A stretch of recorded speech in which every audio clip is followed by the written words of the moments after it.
ഈ വീഡിയോയിൽ നമ്മൾ വളരെ പ്രധാനപ്പെട്ട അമേരിക്കയുടെ ഒരു ജിയോ പൊളിറ്റിക്കൽ മൂവ് അതാണ് നമ്മൾ നോക്കുന്നത്. പിന്നെ ഇതിനകത്ത് നമ്മൾ താരിഫ്, അമേരിക്കയുടെ ഈ വ്യാപാര യുദ്ധം, ഫ്രീ ട്രേഡ് എഗ്രിമെന്റ്, അതുപോലെ തന്നെ ഡോളറിനെതിരെയുള്ള ഇന്ത്യൻ റുപ്പിയുടെ മൂല്യം, ഇതെല്ലാം മാറ്റി നിർത്തുക. ഇതെല്ലാം തന്നെ ടൈംലി ഫിക്സ് ചെയ്യപ്പെടാൻ പോകുന്ന വിഷയങ്ങൾ തന്നെയാണ്. ഇതിലൊന്നും സ്ഥായിയായിട്ടുള്ള ഇത് റുപ്പി ഇങ്ങനെ തന്നെ നിലനിൽക്കുമെന്നോ അല്ലെങ്കിൽ അമേരിക്കൻ ഡോളർ ഇങ്ങനെ തന്നെ നിലനിൽക്കുമെന്നോ ഇന്ത്യയും അമേരിക്കയും തമ്മിലുള്ള വ്യാപാര ബന്ധങ്ങളിൽ ഒരു രീതിയിലുള്ള ഭിന്നിപ്പും ഉണ്ടാവില്ല എന്നോ ഇങ്ങനെയൊന്നും നമുക്ക് പറയാൻ പറ്റില്ല. ഇതൊക്കെ തുടരെ നടക്കും. ഇതൊക്കെ കാലങ്ങളായിട്ട് നെഗോഷിയേറ്റ് ചെയ്ത് നമ്മൾ ഇത് കാലാകാലങ്ങളിൽ നെഗോഷിയേറ്റ് ചെയ്ത് നമ്മൾ മുന്നോട്ട് പോയിക്കൊണ്ടേയിരിക്കും. ഇപ്പോൾ നമ്മൾ വെക്കാൻ പോകുന്ന ബൈലേറ്ററൽ ട്രേഡ് എഗ്രിമെന്റ് ആയാലും അതിനൊരു വാലിഡിറ്റി ഉണ്ട്. ആ വാലിഡിറ്റി തീരുമ്പോഴത്തേക്കും വീണ്ടും ഇത് ഡിപ്ലോമാറ്റിക് തലത്തിലുള്ള ചർച്ചകൾ മുന്നോട്ട് നീക്കുകയും അതിനനുസരിച്ചുള്ള മാറ്റങ്ങൾ വരുത്തിക്കൊണ്ടുള്ള പുതിയ എഗ്രിമെന്റുകളും കരാറുകളൊക്കെ വരും.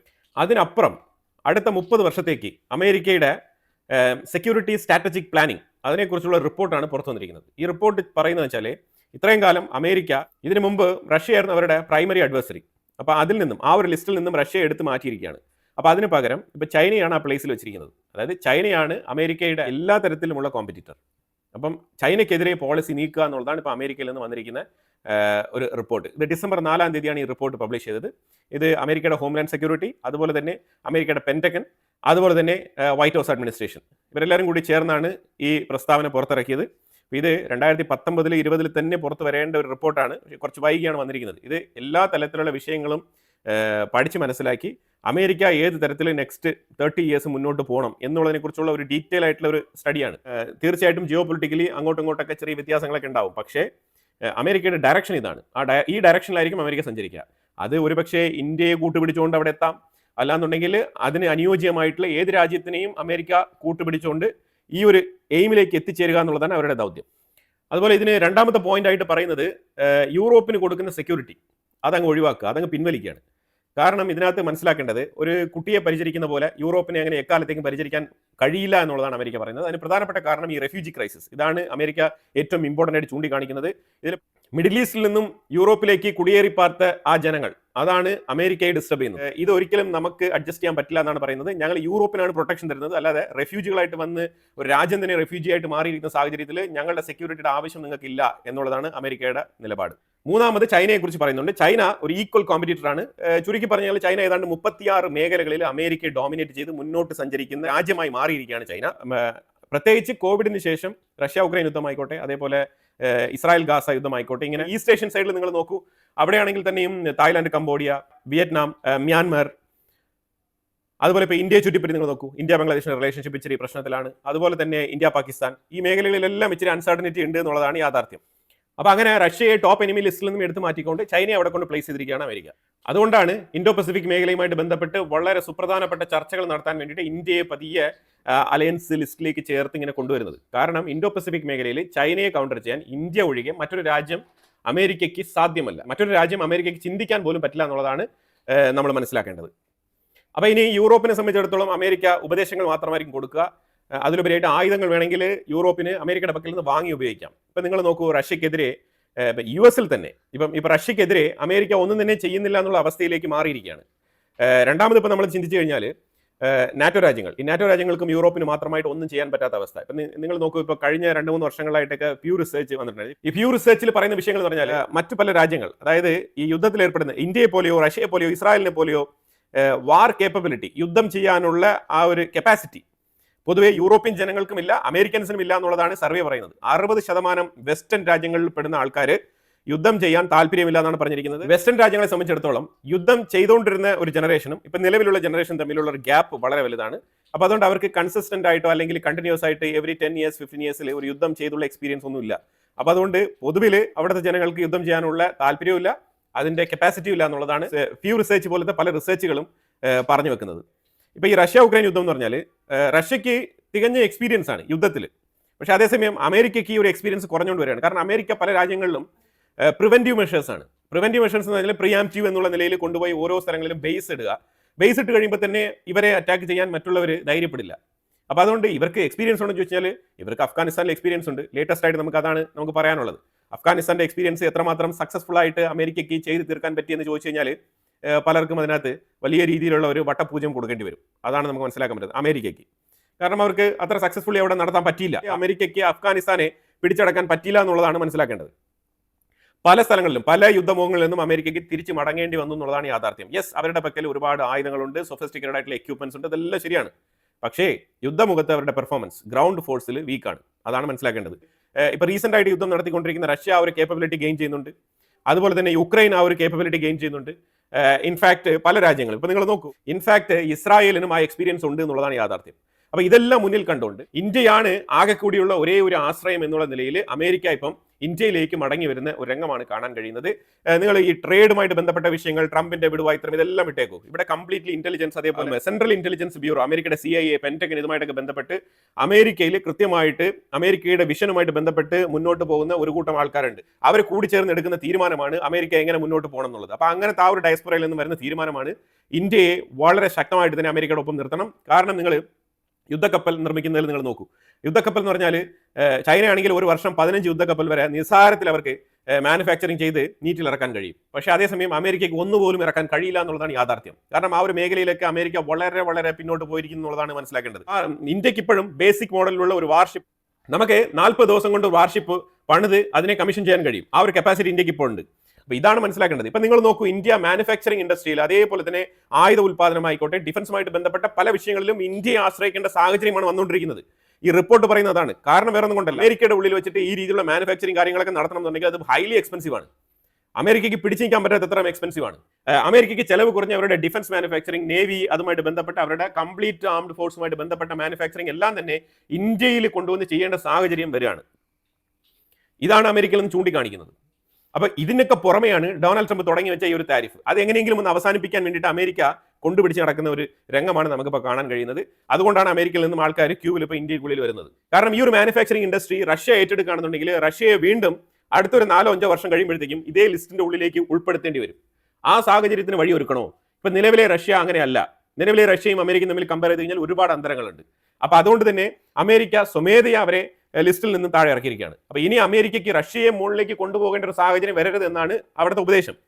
പക്ഷേ അത് എത്രമാത്രം സാധിക്കും എന്നുള്ളത്, ആ ഒരു ജിയോ പൊളിറ്റിക്കൽ ചേഞ്ചിന് വേണ്ടിയിട്ട് ശരിക്കും അമേരിക്ക കൂടെ നിർത്തേണ്ടത് ഇന്ത്യയാണ്. ഇനി ഇന്ത്യയെ നിർത്തിയില്ല എന്നുണ്ടെങ്കിൽ ഇന്ത്യ സ്ട്രോങ് ആയിട്ട് റഷ്യയെ കൂട്ടുപിടിച്ച് റഷ്യക്ക് വേണ്ട കംപ്ലീറ്റ് മാനുഫാക്ചറിങ്ങും ഇന്ത്യക്കുള്ളിൽ കോസ്റ്റ് എഫക്റ്റീവ് ആയിട്ട് നടത്തുകയാണെന്നുണ്ടെങ്കിൽ റഷ്യയും ഇന്ത്യയും വല്ലാത്ത രീതിയിലുള്ള ഒരു ഡോമിനേഷനിലേക്ക് പോകും എന്നാണ് അമേരിക്ക കരുതുന്നത്. അപ്പം അങ്ങനെ ഒരു പരിധിവരെ ഇന്ത്യക്ക് ഗുണം കിട്ടും. ഇന്ത്യ റഷ്യയോടൊപ്പം നിന്നാലും ഇന്ത്യ അമേരിക്കയോടൊപ്പം നിന്നാലും നമുക്ക് ഈ മാനുഫാക്ചറിങ്ങുമായിട്ടൊക്കെ ബന്ധപ്പെട്ട് നമ്മൾ പ്രവർത്തിക്കുകയാണെന്നുണ്ടെങ്കിൽ നമുക്ക് തൊഴിൽ, നമ്മുടെ നാട്ടിൽ ഏറ്റവും കൂടുതൽ തൊഴിൽ സാധ്യതകൾ ഉണ്ടാവും, ആൾക്കാർക്ക് നല്ല സാലറി കിട്ടും. അതുകൊണ്ട് നമ്മളുടെ രാജ്യം പുഷ്ടിപ്പെടും. അതിൽ യാതൊരു മാറ്റമില്ല. അപ്പൊ അത് എയ്തർ അമേരിക്ക റഷ്യ എന്നുള്ളത് അവരാണ് തീരുമാനിക്കേണ്ടത്, ഇന്ത്യയല്ല. ഇപ്പൊ ഇന്ത്യ അമേരിക്ക വന്നാൽ ഓക്കെ പറയും, റഷ്യ വന്നാൽ ഓക്കെ പറയും. അത് ഇന്ത്യയുടെ പോളിസിയാണ്. പക്ഷേ അതേസമയം അമേരിക്കയ്ക്ക് ഇവിടെ വരുന്ന ഒരു ചാലഞ്ച് എന്ന് പറഞ്ഞാൽ ടെക്നോളജി ഇന്ത്യക്കുള്ളിൽ ട്രാൻസ്ഫർ ചെയ്യേണ്ടി വരും. കാരണം ഇവിടെ വെച്ച് മാനുഫാക്ചറിങ് ചെയ്യുമ്പോഴത്തേക്കും ഇവിടുത്തെ എംപ്ലോയീസിനെ നമ്മൾ കൂടുതൽ ഇവിടെ അപ്പോയിന്റ് ചെയ്യും. ടെക്നോളജി ഇവിടെ അവരെ ട്രാൻസ്ഫർ ചെയ്യേണ്ടി വരും. ഇതുമായിട്ട് ബന്ധപ്പെട്ട എഗ്രിമെന്റ് കാര്യങ്ങളൊക്കെ വെച്ചിട്ടായിരിക്കും നമ്മൾ ആ സാധനങ്ങളൊക്കെ ഇന്ത്യക്കുള്ളിൽ മാനുഫാക്ചറിങ് ചെയ്യാൻ തന്നെ നമ്മൾ തയ്യാറാകുന്നത്. ഇപ്പൊ നമുക്ക് ചൈനയെ പോലെ കോപ്പി കാറ്റ് പരിപാടിയില്ല. നമ്മൾ നേരിട്ട് പറയുക, അതിനെന്താണോ പേയ്മെന്റ് അത് കൊടുക്കുക, നമ്മൾ ടെക്നോളജി വാങ്ങിച്ച് നമ്മൾ ഉപയോഗിക്കുക. അതാണ് നമ്മൾ ചെയ്യേണ്ടത്. എനിവേ അതൊരു സൈഡിൽ അമേരിക്ക ചിന്തിപ്പിക്കുന്ന കാര്യമാണ്. അതേപോലെ ഈ വാർഷിപ്പ്, കാരണം ചൈനയുടെ ഉള്ളിൽ പോയിട്ട് അമേരിക്ക എന്തായാലും വാർഷിപ്പ് ഉത്പാദിപ്പിക്കാൻ പോകുന്നില്ല. പക്ഷേ ആ ഒരു ടെക്നോളജി ഇപ്പം ഇന്ത്യയെ കൊണ്ട് മാത്രമേ അമേരിക്കയ്ക്ക് സാധ്യമാവുള്ളൂ. ഇപ്പൊ എന്തുകൊണ്ടാണ് ചൈനയെ ഇവർ ഈ ലിസ്റ്റിൽ കൊണ്ടുവന്നിരിക്കുന്നത് പറഞ്ഞാൽ അതിന് പല റീസൺസ് ഉണ്ട്. നമ്മുടെ വാർത്തകളൊക്കെ തുടരെ കാണുന്നവർക്ക് വളരെ വ്യക്തമായിട്ട് മനസ്സിലാക്കാൻ പറ്റും. ഇതിനകത്ത് നമ്മൾ നോക്കിക്കഴിഞ്ഞാൽ ഒരുപാട് പോയിന്റുകൾ നമുക്ക് ലിസ്റ്റ് ചെയ്യാൻ പറ്റും. അതിലൊന്ന്, ഷിപ്പ് ബിൽഡിംഗിൽ ചൈന നമ്പർ 1 ആണ്. റെയർ എർത്ത് സപ്ലൈ ചെയിനിൽ അവരാണ് മോണോപോളി കീപ്പ് ചെയ്യുന്നത്. മാനുഫാക്ചറിങ് സ്പീഡപ്പ്, ഭയങ്കര ഫാസ്റ്റ് ട്രാക്ക് ആയിട്ടുള്ള മാനുഫാക്ചറിങ്. അതേപോലെ ഇൻഫ്രാസ്ട്രക്ചർ ബിൽഡിംഗിലും അവർ വളരെ ഫാസ്റ്റ് ആൻഡ് ഫ്യൂരിയസ് ആണ്. ഹൈപ്പർസോണിക് മിസൈൽ ഡെവലപ്മെന്റ് അവർ നടത്തുന്നുണ്ട്. അവർക്ക് cyber capability, AI technology, naval expansion, artificial intelligence, drone warfare, ഇതുപോലെ പല മേഖലകളിലും ചൈന അമേരിക്കയെ കടത്തിവെട്ടാനുള്ള സാഹചര്യം വളരെ കൂടുതലാണ്. ഈ പറഞ്ഞ വിഷയങ്ങളിൽ പലതിലും ചൈന ഓൾറെഡി തന്നെ നമ്പർ 1 ആയിട്ട് മാറിയിരിക്കുകയാണ്. അതാണ് അമേരിക്കയെ പേടിപ്പെടുത്തുന്ന വിഷയങ്ങളിൽ ഏറ്റവും നമ്പർ 1. അതുപോലെ അടുത്തൊരു പ്രശ്നമാണ് എക്കണോമിക് പവർ ഡിക്ലൈൻ ചെയ്യാണ് വെസ്റ്റേൺ രാജ്യങ്ങളിൽ. അതൊരു പ്രധാനപ്പെട്ട പ്രശ്നമായിട്ട് മാറിയിരിക്കുകയാണ്. നമ്മളിപ്പം ഈ ഇടപെട്ട കാലത്തെല്ലാം നമ്മൾ കണ്ടിട്ടുണ്ടാവും, ഒരുപാട് രാജ്യങ്ങൾ UK-യിലും അമേരിക്കയിലൊക്കെ സ്റ്റോർ ചെയ്ത് വെച്ചിരിക്കുന്ന ഗോൾഡുകൾ തിരിച്ചെടുത്തുകൊണ്ട് പോകുന്ന സാഹചര്യം രൂപപ്പെട്ടിട്ടുണ്ടായിരുന്നു. കുറേ രാജ്യങ്ങൾ തിരിച്ചെടുത്തുകൊണ്ട് പോയിട്ടുണ്ട്, ഇൻക്ലൂഡിംഗ് ഇന്ത്യ. UK-യിലൊക്കെ വെച്ചിരുന്ന സ്വർണ്ണങ്ങളൊക്കെ നമ്മൾ തിരിച്ചെടുത്തുകൊണ്ട് പോയിട്ടുണ്ട്. UK-യിൽ വെച്ചിരുന്ന സ്വർണ്ണങ്ങളൊക്കെ നമ്മൾ തിരിച്ച് വിഡ്രോ ചെയ്ത് നമ്മുടെ രാജ്യത്തേക്ക് തന്നെ കൊണ്ടുപോകുന്നുണ്ട്. കുറച്ച് സ്വർണ്ണം മാത്രമാണ് ഇപ്പം ഈ ഒരു ഗ്ലോബൽ സ്റ്റോക്ക് എക്സ്ചേഞ്ച് എന്നുള്ള നിലയിൽ യൂസ് ചെയ്യാൻ വേണ്ടിയിട്ട് ഈ UK-യിലും അമേരിക്കയിലൊക്കെ നമ്മൾ വെച്ചിരിക്കുന്നത്. ബാക്കിയെല്ലാം തന്നെ നമ്മൾ ആൾമോസ്റ്റ് നമ്മൾ എടുത്തുകൊണ്ടിരിക്കുകയാണ്. ഈ വെസ്റ്റേൺ രാജ്യങ്ങളുടെ എക്കോണമി ഡൗൺ ആയി പോകാനുള്ള കാരണം എന്ന് പറഞ്ഞാൽ ലോവർ മാനുഫാക്ചറിങ് ഇൻഡസ്ട്രി അവിടെ കുറയുന്നുണ്ട്, പ്രൊഡക്ടിവിറ്റി കുറയുന്നുണ്ട്. ഈ പ്രൊഡക്ടിവിറ്റി എന്ന് പറയുമ്പോഴത്തേക്കും മാനുഫാക്ചറിംഗ് മാത്രമല്ല കേട്ടോ, അതായത് പേഴ്സൺ ടു പേഴ്സൺ, അത് എംപ്ലോയിയുടെ പ്രൊഡക്ടിവിറ്റിയും കൂടി ചേർത്താണ് പറയുന്നത്. പ്രൊഡക്റ്റീവായിട്ട് സ്കില്ലുള്ള എംപ്ലോയീസ് അവിടെ ഇല്ല എന്നുള്ളതും കൂടിയാണ് മനസ്സിലാക്കേണ്ടത്. ഏറ്റവും കൂടുതൽ മൈഗ്രന്റ് എംപ്ലോയീസിനെ കൊണ്ട് പണിയെടുപ്പിക്കുകയും അവരുടെ ടാക്സിൽ കഴിഞ്ഞുകൂടേണ്ട ഒരു സാഹചര്യമാണ് ഇപ്പോൾ രൂപപ്പെടുന്നത്. അപ്പൊ അതുകൊണ്ട് കൾച്ചറൽ ഡിസാസ്റ്റർ ഉണ്ടാവുന്നുണ്ട്. അപ്പൊ അതുകൊണ്ട് അതാത് രാജ്യങ്ങൾക്ക് വിചാരിക്കുന്ന കാര്യങ്ങൾ ചെയ്യാൻ പറ്റുന്നില്ല എന്നുള്ളതാണ് യാഥാർത്ഥ്യം. സ്കിൽഡ് വർക്കേഴ്സിന്റെ ഷോർട്ടേജ്,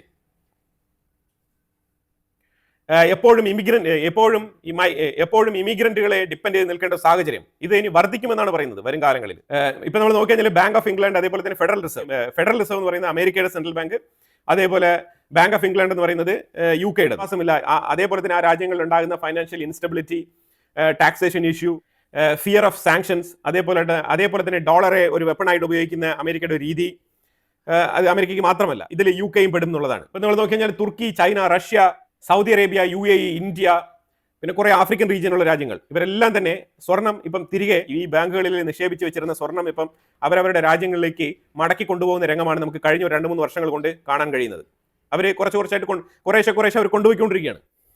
അപ്പൊ ഇവിടെയാണ് ഇന്ത്യയുടെ റോൾ വരുന്നത്. ഇവിടെ ഇന്ത്യയുടെ റോൾ വരുന്നതെന്ന് പറഞ്ഞാൽ വളരെ മനോഹരമായിട്ട് ഇന്ത്യക്ക് ഇവിടെ പെർഫോം ചെയ്യാൻ പറ്റുന്ന ഒരു സാഹചര്യമാണ്. അത് ഇന്ത്യ ആ രീതിയിൽ തന്നെ, ഇത് റഷ്യ ഓറിയന്റഡ് ആയിട്ടോ അല്ലെങ്കിൽ അമേരിക്ക ഓറിയന്റഡ് ആയിട്ടോ അല്ലെങ്കിൽ ഗ്ലോബലി മറ്റേതെങ്കിലും രാജ്യങ്ങളുമായിട്ട് ചേർന്ന് നിന്നോ നമ്മൾ നോക്കി കാണേണ്ട ആവശ്യമില്ല. ഇതൊരു ഇൻഡിപെൻഡന്റ് പോളിസി ആയിട്ട് തന്നെ ഇന്ത്യക്ക് പുതിയ ഒരു നയം രൂപകൽപ്പന ചെയ്തൂടെ മുന്നോട്ട് പോകാൻ പറ്റുന്ന ഒരു സാഹചര്യം പുതിയതായിട്ട് രൂപപ്പെടും.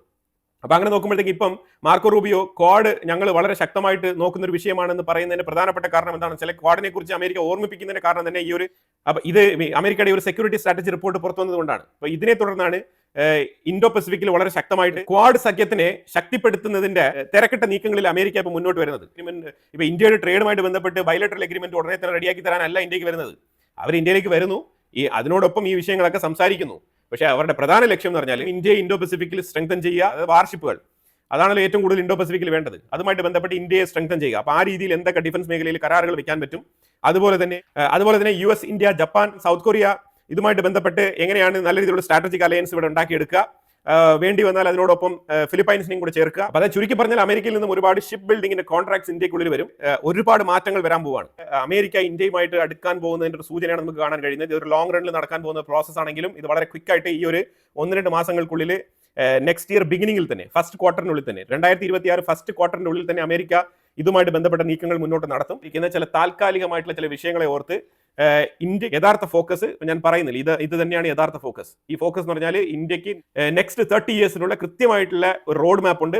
ആ റോഡ് മാപ്പിൽ അമേരിക്ക വളരെ വളരെ ഇമ്പോർട്ടന്റ് ആയിട്ടുള്ള ഒരു ഘടകമായിട്ട് മാറും. അത് എന്തുകൊണ്ടാണെന്ന് പറഞ്ഞാൽ അമേരിക്കയ്ക്ക് ഇന്ത്യയെ ഒഴിച്ചുകൂടാൻ പറ്റാത്തൊരു സാഹചര്യമാണ്. അടുത്തൊരു 30 വർഷത്തേക്ക് അമേരിക്ക മസ്റ്റായിട്ടും ഇന്ത്യയോട് ഒത്ത് സഞ്ചരിക്കേണ്ട സാഹചര്യത്തിലേക്ക് തള്ളപ്പെടുകയാണ്.